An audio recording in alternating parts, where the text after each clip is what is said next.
Thank you so much for joining us tonight.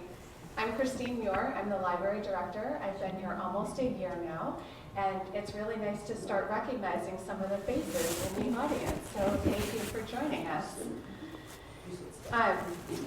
This is the second event in the library's Centennial celebration. The library's building turns 100 years old, beginning this year and running into next year.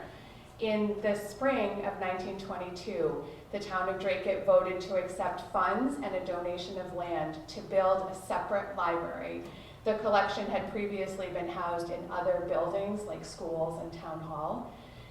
So in November of 1923, what we now call the old building or the fireplace room was built and opened to the public as an independent library in town. So that's the centennial that we're celebrating this year over the course of the next 16 months or so. And I have promised cake in November of next year.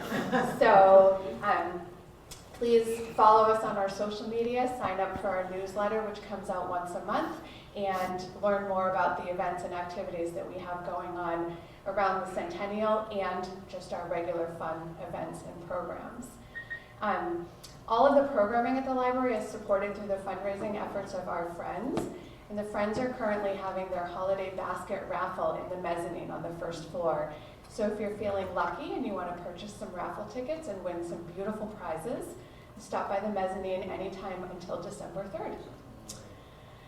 We are recording this through Dracut Access Television tonight. Thank you for being here. So you can catch the rebroadcast online and also on our YouTube channel. You can share that with others if they missed the live program tonight. And the last housekeeping piece, we will have time for questions at the end of the presentation. So feel free to hold on to those and ask when you have the chance. With that, I'm very excited to introduce somebody I've heard of but not met before. Dick Howe is the Registrar of Deeds for Middlesex North. He's a historian, blogger, and author of Legendary Locals of Lowell and History as It Happens, Citizen Bloggers in Lowell, Mass. A book of posts culled from his long-running and highly informative website, richardhowe.com. He's a great supporter of the literary arts in Lowell and the power of story as evidenced by his being a co-founder of the Lowell Review in its current iteration. He walks the talk too, having organized the highly popular citizen-led walking tours called Lowell Walks, now a program of the Lowell National Historical Park. This program tonight was in some ways an outgrowth of his experience leading popular walking tours of the Lowell Cemetery. The subject of tonight's talk, Moses Greeley Parker, is a featured stop on the cemetery tours that originate at the Knapp Ave entrance. Here tonight to talk about Dr. Parker's life and legacy in his eponymous library is Richard Howe. Please join me in welcoming him. Thank you. Well, thank you very much, and I'm very excited to be here tonight, particularly because there's so many familiar faces in the audience. So thank you all for coming out. And thanks to everybody that's joined on Zoom and everyone who might watch afterwards on Dracut Access TV. As Christine said in my introduction, I came to Dr. Parker through my work at Lowell Cemetery. Lowell Cemetery is a privately owned cemetery, non-denominational. It's near Shed Park, right off of Route 38. In the Belvedere section of Lowell. And it's an early garden-style cemetery in America. The first garden-style cemetery was Mount Auburn in Cambridge. And these came about, they kind of accompanied a change in people's attitudes about death and burial practices. If you think about colonial era cemeteries like in Concord, or in Boston, and even some here in Dracut, they're usually sort of slate stones that are bunched close together, often right next to the church. But in the 1820s, through a combination of a fear that putting all those deceased bodies close to a bunch of people would lead to disease, that might not be safe. But also it was a changing attitude towards the human relationship with nature. People like Ralph Waldo Emerson talked about, you know, life being a continuation of nature, part of the cycle of nature, to quote from The Lion King, or the circle of life. But anyway, one of the main stops on the cemetery tour is the mausoleum of Dr. Moses Greeley Parker. And there's an awful lot I can talk about with Dr. Parker. I don't want to make the mistake of drilling down too deeply into his Lowell roots, because some of you in this audience, I mean his Drake roots, because some of you in this audience will know far more about that than I will. And so I'm going to highlight a lot of the other parts of his life while addressing his roots in Drake. But this is where Dr. Parker is buried, inside this mausoleum. A mausoleum is a structure that's built above ground that contains the remains of a deceased individual. Contrast that with a tomb, which is partly above ground, but sort of like dug into the side of a hill. And there are maybe 9 or 10 of these mausoleums in Lowell Cemetery. And not too long ago, we had a mausoleum tour where we opened up the door. We didn't open up the little compartments. And these are 2 photos of the inside of Dr. Parker's mausoleum. If you use the stained glass window in the back as the anchor, there's only one stained glass window. So I took one picture angled to the left and one picture angled to the right. And rather than try to stitch them together and fool your eyes, I presented them both side to side.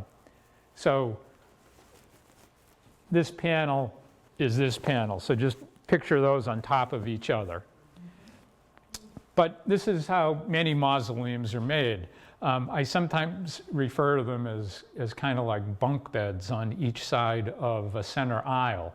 And these compartments have covers that are over them. Now, on the left-hand side of the mausoleum, there are 4 individuals. One is Moses Greeley Parker. He's the one that bought the lot, or it was for him, and the mausoleum was built for him. But the next 3 people who were buried there all died before him, and that was his father, Theodore Parker, his father's first wife, Lydia Carter, who died. She wasn't Moses's mother. She died, and then Theodore remarried, and he married Hannah Greeley, and that was Moses's mother. So the 3 of them, the father, the first wife, and the second wife / mother of Moses, all died earlier. And so when this mausoleum was built in 1918, a year after Moses died, those bodies were removed from where they were previously buried, and they were put into the mausoleum along with Moses. And then 2 subsequent additions, actually the 4th person was removed from another grave, and that was this guy Leonard Morrison. He was the husband of Moses' sister Mary. So Mary Greeley Parker was the older sister of Moses. She married Leonard Morrison, which made her Mary Greeley Morrison. She's the one that survived, and we'll get more into this family relationship in a minute, so don't worry if you missed it. We'll review. And there's 2 openings. I don't know that they'll ever be used for anything, but so there's room for 8, and there's 6 bodies in the mausoleum. This is that window that you could see in the 2 pictures I showed you. It was made by the Tiffany Company, the famous Tiffany. They're famous for the stained glass and now for their jewelry. And I don't know exactly if that's a specific scene, like a specific place that's depicted. There's another mausoleum. It was a guy that lived in Westford, And the stained glass window, which is not by Tiffany, it supposedly depicts the view out his back window. He lived near a lake. But this is obviously a beautiful work of art. And it's only really visible when the mausoleum is open, because if you were to look around the back of the structure, there's no lighting inside that would illuminate the stained glass, so it'd be very dark. So Moses had a half-brother. His name was Theodore Edson Parker. So the father, Theodore, gets married, and they have a son from that marriage. His name is Theodore Edson Parker. Theodore Edson Parker's mother dies. The father, Theodore, remarries, and then Mary and Moses are born. So the father has 3 children, 1 from his first wife, 2 from the second wife. So Moses is a half-brother of Theodore Edson Parker. Theodore Edson Parker has a son, also named Theodore Edson Parker. He outlasts most of them, and he dies in 1938, and he has another mausoleum. And this is it. It's sort of like a castle-like structure. And I've got 2 pictures of the interior, because this one is of a different design. It's got a very high ceiling, which you could see. So it's much taller than the Moses one. And one of the reasons is this crypt that's in the middle has space for 2 bodies. And you can see there's those eye bolts sticking up out of the cover. Well, up in the very high interior ceiling of this mausoleum is essentially a pulley. And so to lift up the cover, they would hook a chain to it, winch it up, and then they would lower the remains in and drop the cover in it. Theodore Edson Parker had this design just for him and his wife. He died first and was buried there, but then when she died, she chose to be buried somewhere else, which invites all kinds of speculation, but I'll get into who she is a little bit later. And I know Christine said questions at the end, but any questions so far? Okay. Richard? Why were Tiffany windows chosen? Because they could afford them? I mean, do you think he was acquainted with the Ayers? Yes, there was a connection with the James C. Ayer family. Not a family connection, but a business Because the Garden Cemetery in Andover has stained glass windows by Tiffany. And that was instigated by the son-in-law. Of James. So the question was about, so James Ayer made a fortune selling medicine. He was from Lowell.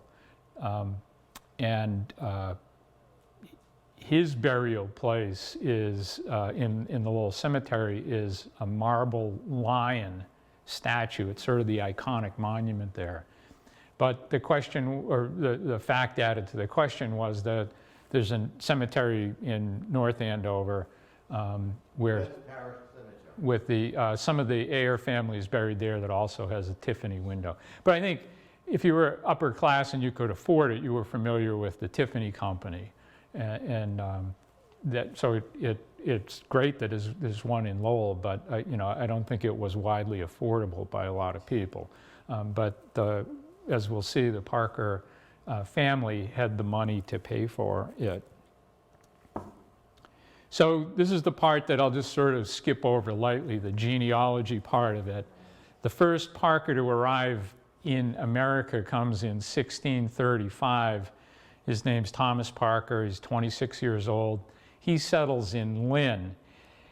15 years later, he moves to Reading, the part of Reading which is now Wakefield, but they settle there. His son settles there. And then his grandson, whose name is Jonathan Parker, is the first one to move up here. And he buys a bunch of land in north of the Merrimack River, partly in today's Methuen, partly in Dracut. And that's the first settlement. And then they sort of just stay here. As is predictable, they marry into the Coburn family and into the Varnum family, so they're all closely tied together. Moses's two of his great-grandfathers and one of his grandfathers and many other relatives all fought at the Battle of Concord. Not so much at the Concord Bridge, but at the retreat from Concord in 1775. That was very important to Moses. Later in his life, he was a big member of the Sons of the American Revolution. He actually became the national president of that organization later in his life. So this is the review of his immediate family. Again, Theodore Parker, the father, marries Lydia Carter, who's from Wilmington, Massachusetts. They have one child, Theodore Edson Parker. Lydia then dies at age 30, 1832. Theodore remarries Hannah Greeley, who is from Hudson, New Hampshire. Her family goes back almost as far as the Parkers did. And they then have a daughter, Mary Greeley Parker, who later marries Morrison and becomes Mary Greeley Morrison. And then a son, Moses Greeley Parker, who's born in 1842. Mary, the older sister, outlived Moses. And so after Moses' death, she commissioned a private biography of him. It's one of my favorite sites on the internet is Google Books, where books that are out of copyright are scanned in their entirety. And it's a tremendous resource if you're a historian. But that book is entirely there. And it was written by Frederick Coburn, who was a journalist, but he also wrote a 3-volume history of Lowell, titled History of Lowell, that came out in 1920. And that was like sort of the last big history of Lowell until 1976, when the Lowell Historical Society did, help me out, Janet, I'm drawing, Cotton Was King, yeah, I just drawing a blank. But anyway, this is Frederick Coburn. And so a lot of the family information that I've gotten is from this book. And as somebody interested in history, you have to, kind of not take everything at face value. And so this is almost like the life of Moses as told by his older sister after Moses has already died. Now, he left her an incredible amount of money, so, whatever reason she had to tell the story of his life, getting cheated out of her inheritance wasn't one of her motivations. But anyway, in the book it includes this picture of Moses at age 6, and he was described as, quote, a troublesome child, if not intensely occupied, close quote. Also that his personality was reserved and unexpansive. And so, it seems to me that if you're the President of the United States and some biographer comes along and writes a biography of you, you might read stuff like, he was a troublesome child. If your family hires somebody to write a biography about you, they usually kind of sand down the rough spots and the warts and stuff like that. So I don't know whether they thought this was cute and endearing of him or it humanized him, but I just found it very interesting that this is the story that the family told about him. He did have several accidents that affected his eyesight. When he was really young, maybe 2 or 3, in the home, there's the hearth with the fire that's going constantly. And there are also firearms and gunpowder hanging around. And so he had seen his older brother doing a trick with gunpowder from the father's powder horn, throwing it in the fire to create a flash, right? He didn't have to go all the way to New Hampshire to buy fireworks. He could create them on his own. And so he tried that, but of course he was too close to the fire when the flash went off, and so that sort of burned his eyes. And then a few years later, somebody in the family kept bees, and so there was a bee's nest in the vicinity of the house, and they were kind of sedate, and he wanted to see them flying around, so he took a stick and jabbed the hive with it, and they came out and they stung him all over his face, and that hurt his vision too. Partly because of those injuries, I don't think he had to work do as much physical labor on the farm as most sons of farmers would have had to do in the mid-19th century. But what I also found interesting was he didn't like to read. You often hear that these stories of people that achieve sort of great intellectual things, that they were readers from an early age, but he did not like to read. He was really into science, though. He was very goal-oriented. He liked to collect things. That was a lifelong trait he exhibited, was he was like a lifelong collector of stuff. He went to lower grade schools. There was a school in Kenwood district of Dracut. He showed great academic promise, and so the family sort of investigated what place might be best for him. And there was a place called the Howe School, no relation to me, in Billerica. It was a private school at the time. I know the Billerica High School became known and still is it's the Howe High School. But so that grew out of this. But it was sort of a well-respected college preparatory high school in this vicinity. So that's where he went to high school. He spent a year at Phillips Andover. And then that was it. He decided he wanted to become a doctor. And so in 1860, you didn't go right to medical school right away. It's almost like you did some on-the-job training before you spent some time at medical school. And so his father's first wife, the one who died, her name was Lydia Carter. She died before Moses was born, the one that lived in Wilmington. She had a relative who was a doctor in Tewksbury. His name was Jonathan Brown. And the family maintained a relationship. And so Jonathan Brown agreed to take Moses on as sort of his apprentice doctor. And so Moses would go and he'd make the calls with Dr. Brown. And that's how we learned sort of the basics of what it was like to be a doctor. But Dr. Brown also was responsible for medical care at the Tewksbury State Hospital. And so he would take Moses there.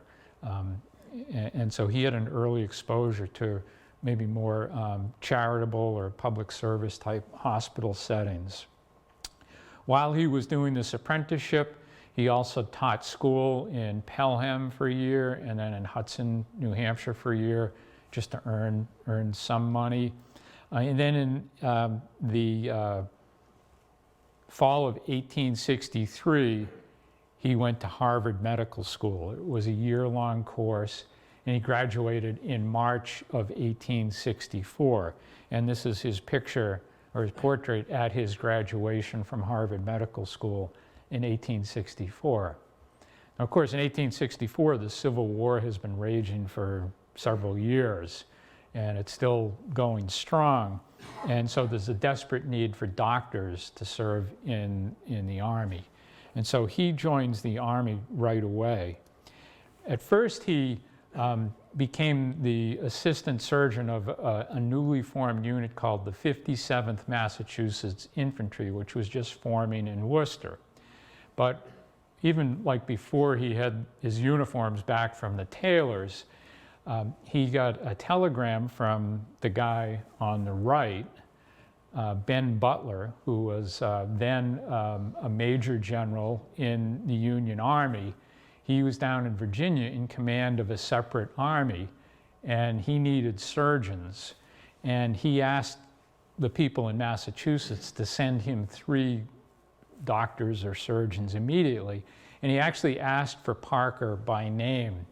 You know, it came up earlier in that question, did these guys know each other? Well, it was this sort of kind of upper class, not upper class in terms of incredibly wealthy, but more, you know, elected officials, people in the professions like medicine, the law, that were in the greater Lowell area, that they all kind of knew each other and they ran in the same social circles.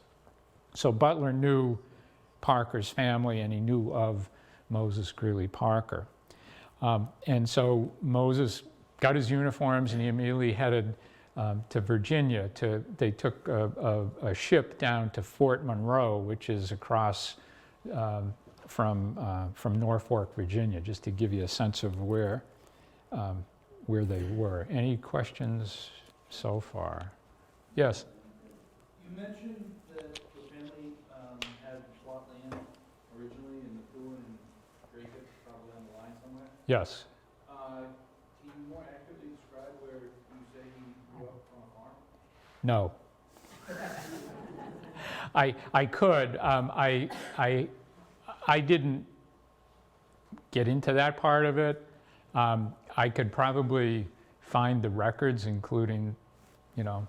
Well, the name of Parker is mentioned on my own deed, so I wonder if my own farm used to be part of it because we're pretty close to that area of which you described, and we are part of the Kenwood area. Well, so the question is, this gentleman has a Parker in his kind of chain of ownership. And that would be very helpful. One of the reasons I didn't do it is because unless you have a known starting point today, it's really hard to identify property way back when, especially with a name like Coburn or Varnum or Parker. But if you have a starting point, it's a lot easier. So what I'd suggest is after we're done, you can get my email address, and if you email me like where you live and your name, you know, it helps when you're the registered deeds to get access to that. It's sort of an added benefit when you're talking about local history. And then we could trace it back, because I would be very interested. One of the reasons I didn't do it was it was just going to take too long and it would be kind of a guessing game. But I'd love to be able to find that. So thanks for bringing that up. Okay, so now we're going to pivot a little bit into Civil War history, because I think that's a part of Parker's life that's not really fully appreciated. And so we got to have a map when we talk about military history. So I'll try to project my voice, but let me know if you can't hear me. So this is what's known as the peninsula, the Virginia Peninsula. It's formed by the James River and the York River. It's one of those places in American history that's been fought over forever. So it's like there's no coincidence that the Battle of Yorktown was at the York River in the Revolutionary War, and that area was fought over continuously during the Civil War. But by now, 1864, Ulysses Grant has been brought from the west to the east, because none of the generals in the east have been able to beat Robert E. Lee, or beat him decisively so that they can win the war. So Lincoln takes Grant, brings him to the east, puts him in charge of everything, and Grant sort of transformed the war, because before Grant, the two armies would fight and then they'd disengage and they'd go away. So it was more like kind of the 16th century and the 17th century in Europe. But Grant conceptualized total warfare, what we saw in like World War I and World War II, where you just keep going and going and going until you defeat your opponent. And that's what happened in 1864. He starts in Northern Virginia at the Battle of the Wilderness. It's a terrible, bloody fight. It's sort of a draw. Lee pulls back, just like the armies always did. But rather than pulling back himself, Grant just stays with them. And he keeps coming. And they fight another battle at Spotsylvania. It's an incredibly bloody, costly battle. And they keep doing that down this line. But as this is happening, a significant army, Union Army, has formed on this peninsula. And it's under the command of Ben Butler. And so Grant's strategic vision is that as he's like punching it out with Lee, that Butler is going to be able to come in the back door, kind of weakly defended area, and capture Richmond, or at least threaten Richmond so much that Lee has to fall back and the whole thing collapses. So that's the big plan. I'm a real fan of Ben Butler. I think he did some great things. But one thing that he wasn't great at was being a combat commander in the Civil War. I think a lot of the criticisms of him are very unfair, and I've got some theories about that. But criticisms that were fair were his kind of ineptitude when it came to commanding an army. And so he didn't do anything. He just sat there and sat there and sat there. And finally, Grant just kept coming. And so it's here, as this Battle of Cold Harbor is going on, that Moses Greeley Parker arrives. He shows up at Butler's tent. He says, "Here I am. Where do you need me?" And so Butler assigns him to be the regimental surgeon of the 2nd U.S. Colored Cavalry. So this is a point in the war where African Americans are being used as soldiers in the United States Army. Many of you may have seen the movie Glory, which is about the 54th Massachusetts. Well, there were numerous regiments, and Butler was a big advocate of them. He created a number of them. And many of the men from Lowell who started in the war as privates, he used as officers in these what were called colored regiments, but they were regiments of the soldiers. The enlisted people were black men. And so Parker was assigned to this unit as their surgeon. So let's get back to the map. So what happens is Grant and Butler's armies come together, and they circle around Richmond and they go to Petersburg. And Petersburg is a very important, it's not a battle, it's a siege. It goes from June of 1864 to April of 1865. And the reason Petersburg is so noteworthy is it was trench warfare.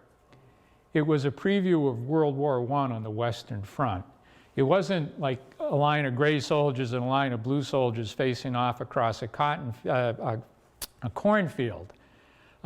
In Petersburg, they were entrenched, they were in fortresses, and it was just a siege. They kept coming closer and closer, but they couldn't penetrate it. And Petersburg was like the key to getting to Richmond, which was going to cause the South to collapse. And so Parker is living in these trenches throughout the fall into the winter. He has to go around, make his way each day through the trenches to each of the subunits of the regiment to basically do sick call for the soldiers, who are very sick because they're living in the mud. They're not under great sanitary conditions. And so he starts getting all worn down. And so they decide, we got to get him out of here and give him another job. But before he leaves, Petersburg is perhaps most famous because the way the Union Army tried to end the siege was they took a regiment filled with coal miners from Pennsylvania and they tunneled underneath the Confederate lines. They dug a big chamber, filled it up with gunpowder, and they exploded it. And it created this huge, it was called the crater. And what happened was they had all of these African-American regiments prepared to break through with the explosion. And they had trained to do it. They were going to skirt the edges of the crater. But at the last minute, the general said, no, we don't want all these black soldiers being killed. It'll look bad. And they swapped out the regiments, and so these other guys came in, they didn't know what to do, and they all ran into the crater. And the sides were too steep for them to get out. The Confederates recovered, and it was sort of a massacre, and it didn't work out. So Parker was actually a witness to all that. So the subsequent duty they give him is to build a hospital, because this is late in the fall. You know, from everything I've said about the Civil War, the casualties are really high. And so they know winter's coming, and so they have to build a physical hospital. So they put him in charge of that. And he builds it on a place called Points of Rocks, which is on the river, but it's close to Petersburg. And he does a great job of doing it. He becomes sort of the superintendent of this hospital. This is a famous painting. It's called the Peacemakers. From left to right, it's General Sherman, General Grant, President Lincoln, and Admiral Porter, who was the Union Navy commander at this time. And they're meeting at Petersburg, outside of Petersburg, because they know the end of the war is near. And so Lincoln went to inspect this new hospital. So Parker met him for the first time at the hospital outside Petersburg. He also met Grant several times while he was there. Well, finally, there's a big push that succeeds. Lee retreats from Petersburg. That means Richmond is free for the taking. And so there's this famous story that's true. Before any Union soldiers actually reached Richmond, Abraham Lincoln got there. He was still hanging around after inspecting the hospital, and he was on a small Navy boat. So he ordered the Admiral Porter, who was with him on the boat, to go up to the dock in Richmond, because he wanted to see Richmond. And he got there with like half a dozen sailors protecting him and no other security. And he had his little son named Tad, he called him, Theodore, with him. And so this is a painting. And so when the now formerly enslaved people saw Lincoln coming through, you know, they were kneeling down, and he said, "No, don't kneel to me." And you can see that it's just a great celebration. Coincidentally, Parker was one of the first Union officers to get to Richmond. He met Lincoln again there. And Parker went to the Confederate White House, and he snatched an inkwell that had Jefferson Davis's name on it, that being the president of the Confederacy. And so he was like a souvenir hunter. So he sent all this stuff back to his sister with notes saying, "Take good care of this till I come back." A little side note, I visited different Civil War battlefields. My wife is very indulgent in that way. And so we went to this place. This is in Richmond. It's called the Tredegar Iron Works National Historic Site. It's where they made cannons. It's right on the banks of the James River. And it's right down the hill from the Confederate White House. And we walked in that day and said, "Oh, we're from Massachusetts." And it was almost like they weren't going to let us in. And so the next day we went to Petersburg. And at that time, the superintendent at the Petersburg National Park was a ranger who had been assigned in Lowell, who I knew. And he gave us a personalized tour. And along the way, my wife commented about how great it was to have this statue of Lincoln right in the capital of the Confederacy. And this ranger kind of chuckled, and he said, "Well, I was there when they dedicated it last year. They had 6 SWAT teams protecting us from the demonstrators." Now, this is maybe 15 or 20 years ago, so things have changed a little bit.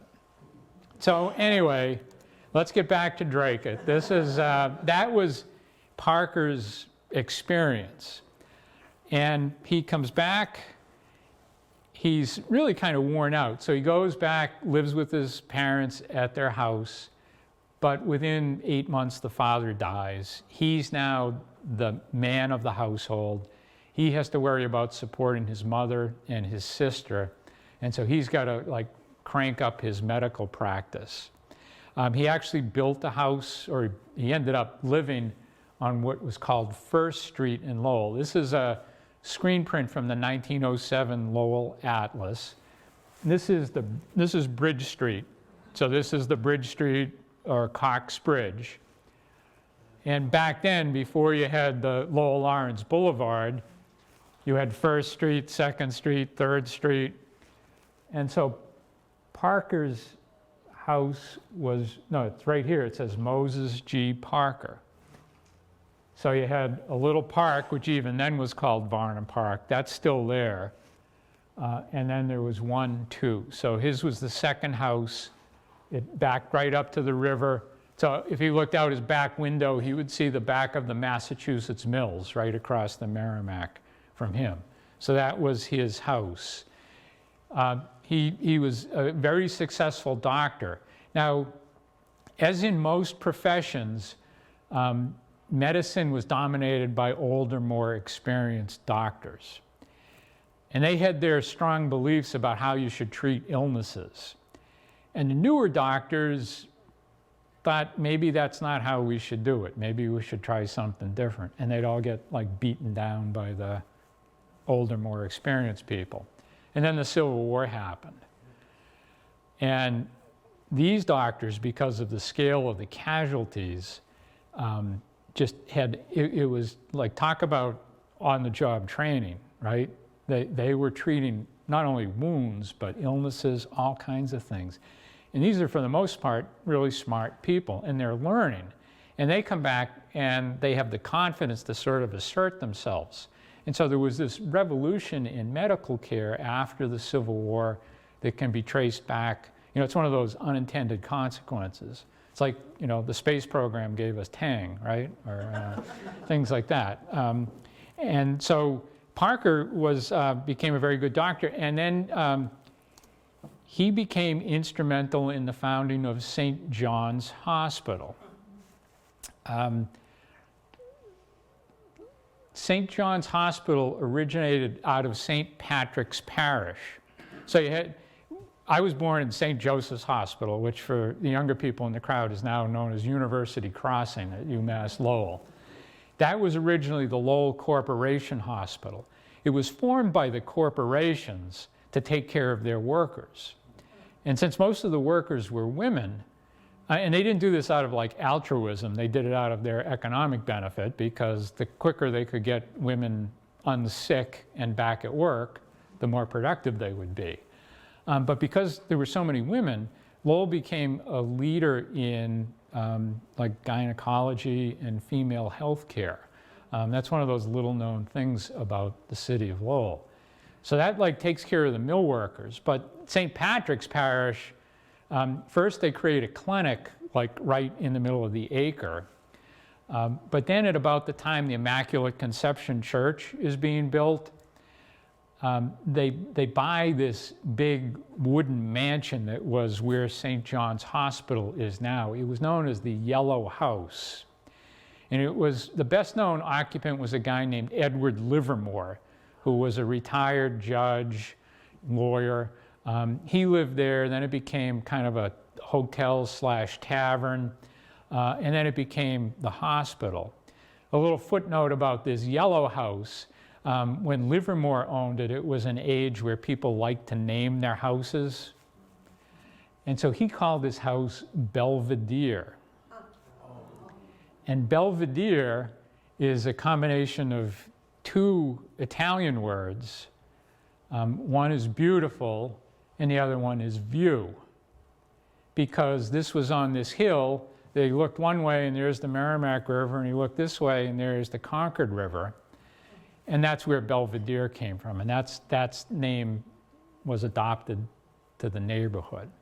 So anyway, Parker has practices at this hospital, which is right across the bridge, the Bridge Street Bridge, from where he lives. He's also still affiliated with the Tewksbury State Hospital. But then in 1873, 1874, he decides he wants to specialize. And he goes to Austria, to Vienna, to the medical school in Vienna. The European medical schools were far more advanced in the second half of the 19th century than American ones were. In fact, universities in Europe were much more advanced, particularly in Germany and Austria. But anyway, he goes and spends 2 years at the University of Vienna, and he becomes a specialist in eyes, treatment of the eyes, which I think could probably be traced back to his own. Did any of you, like me, go to the Leahy Eye Clinic in downtown Lowell? Yeah. So Brendan Leahy's father, who was also a doctor, trained under Moses Greeley Parker. Wow. So that's one of those things like, you know, my father telling me he used to see Dudley Page, the last living Civil War veteran, in the Memorial Day parade when he was a kid. And I'm like all of a sudden 1 generation removed from somebody that fought in the Civil War. So if you went to Dr. Leahy when you were a kid to get your glasses, you were 1 generation removed from Moses Greeley Parker. So this is just a summary of his medical accomplishments. Medical school, U.S. Army surgeon, University of Virginia. He was a trustee of Lowell General Hospital, and he was pretty high up in all of these medical organizations. And, you know, I'm sure doctors were able to have a pretty decent standard of living, but they didn't become millionaires by our standards. And so to get to that phase of the story, we have to meet this guy, Alexander Graham Bell. He discovers the telephone. He starts traveling around trying to convince people of its utility. He comes to Lowell, to a place called Huntington Hall. Now, at the end of Dutton Street, just as it comes into where City Hall is, this is black locomotive sitting there, and then there's like a wall, a fragment of a wall. That is where Huntington Hall was. It was a little bit like North Station in that it had the main train station for Lowell on the ground floor, and then it had this big hall on the second floor. And it was built in the 1840s, and it burned down for the last time in 1911. And so when Parker's mostly alive, that was sort of the Lowell Memorial Auditorium of its day. He goes to see this exhibition of this device, and the way they did it was Bell sets this thing up, and he has a guy with an accordion in Boston start playing show tunes, or that era's equivalent of show tunes, and people are sitting in this room just like you are, and all of a sudden they're hearing this music, but they can't see who's playing it. Most were just like astounded by it. But Parker immediately saw the utility of this thing, because if you think about it, how many nights was he like asleep in his house when somebody came banging on the door and said, "Oh, they need you at the hospital"? And he immediately envisioned, gee, if they could just like pick this thing up and I could talk to somebody, that would be very helpful. And so he not only buys a telephone, he befriends Alexander Graham Bell, and he becomes a big supporter. And eventually, he becomes the largest single shareholder of New England Telephone and Telegraph Company. And that's where all the money came from. He was, and so he not only was a stockholder, he actually gave up his medical practice. He'd go to Boston. He was on the board of directors, and that's where he made all his money. He personally made a contribution to the telephone system just a few years later. Bell's initial idea was to use teenage boys as operators at the central station.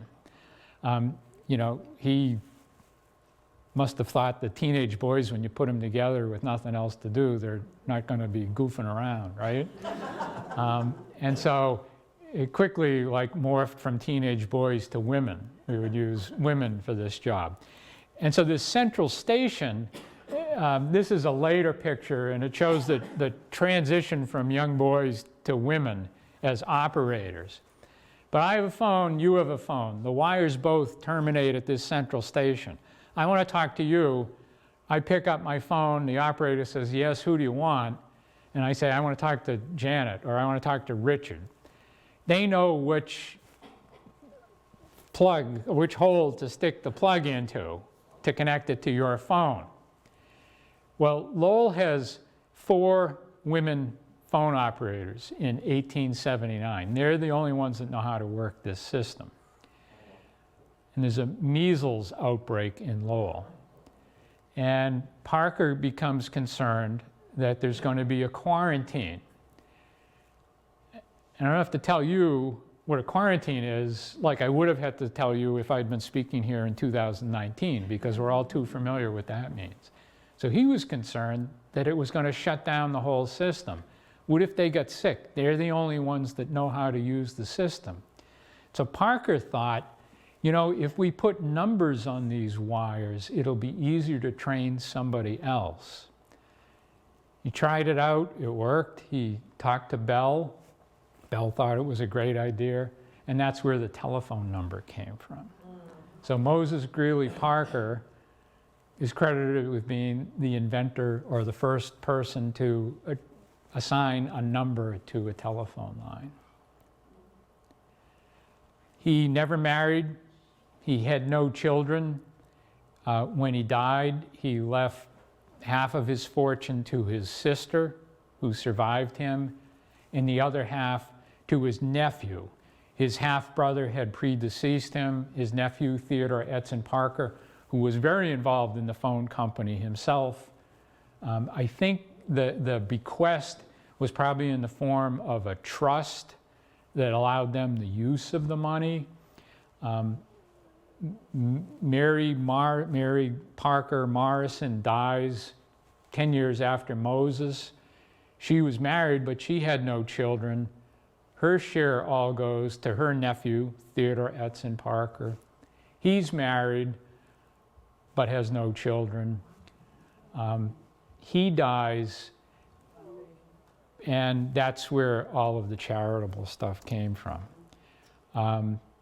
You know, the Lowell Community Health Center has the the Moses Greeley Parker building. Theodore Edson Parker set up the Theodore Edson Parker Foundation. These, like, estates, when these people died, were worth like $20 to $30 million in today's money. So that's how much went into this at the beginning. That's been wisely invested. And so the Parker Foundation still funds many charities around here. And then you have the Moses Greeley Parker Lecture Series, which is still going strong. And of course, you have the Parker Library here. And that's what I have about Moses Greeley Parker. I have a lot more that I didn't stick in there, so hopefully you'll have some questions and you can drag some more of this stuff out of me.